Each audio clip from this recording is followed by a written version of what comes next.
काँग्रेस प्रदेशाध्यक्ष हर्षवर्धन सपकाळ यांनी हिंदवी स्वराज्याचे छत्रपती शिवाजी महाराज यांची तुलना टिपू सुलतान यांच्याशी केल्याच्या वक्तव्याच्या निषेधार्थ भारतीय जनता पार्टी चंद्रपूर महानगरच्या वतीने गांधी चौक चंद्रपूर येथे तीव्र निषेध आंदोलन करण्यात आले।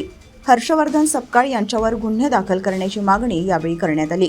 आमदार किशोर जोरगेवार यांच्या नेतृत्वाखाली झालेल्या या आंदोलनात यावेळी चंद्रपूर शहर महानगर माजी अध्यक्ष सुभाष कासनगोट्टूवार, प्रदेश कार्यकारिणी निमंत्रित सदस्य तुषार सोम, मनपा गटनेते चंद्रशेखर शेट्टी, रवी गुरनुले, महामंत्री नामदेव डाहुले, महामंत्री श्याम कनकम, बलराम डोडाणी, विधानसभा अध्यक्ष वंदना हातगावकर, नगरसेविका शीतल गुरनुले, मनपा नगरसेवक आशा देशमुख, भालचंद्र दानव, नितेश गवळी, जितेश कोळमेथे तसेच कार्यकर्ते मोठ्या संख्येने सहभागी झाले होते।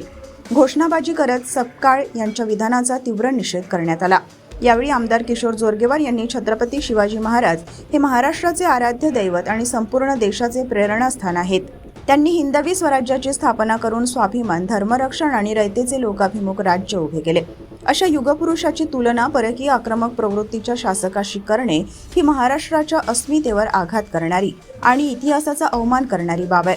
महाराष्ट्रातील जनतेला हा अपमान कदापि मान्य नाही, असे ते यावेळी म्हणाले। आंदोलन महाराष्ट्राची अस्मिता, महाराष्ट्राचा आन बान शान, महाराष्ट्राचं दैवत छत्रपती शिवाजी महाराज यांची तुलना जो आक्रमण आहे टिपू सुलतान यांच्यासोबत करणारे भारतीय राष्ट्रीय काँग्रेसचे महाराष्ट्राचे अध्यक्ष हर्षवर्धन सपकाळ यांचा निषेध करण्याच्या करता या ठिकाणी आंदोलन केलेलं आहे। इतक्या मोठ्या पक्षाचे अध्यक्ष असताना त्यांचं अशा प्रकारचं वक्तव्य करणं, महाराजांचं आणि टिपू सुलतान मधलं साम्य दाखवणं हे दाखवते की काँग्रेस पार्टी वैफल्यग्रस्त झालेली आहे। काँग्रेस पार्टीला कोणते विषय राहिलेले नाही आहे। महाराष्ट्र अस्थिर करण्यासाठी म्हणून अशा प्रकारची वक्तव्य या ठिकाणी होताना दिसत आहे। आम्ही भारतीय जनता पार्टी चंद्रपूरची जनता जोपर्यंत ते माफी मागत नाही किंवा त्यांच्यावर गुन्हा दाखल होत नाही तोपर्यंत हर्षवर्धन सपकाळ यांना चंद्रपूरच्या भूमीमध्ये पाय ठेवू देणार नाही, ही भूमिका आमची आहे। आम्ही त्यांच्या वक्तव्याचा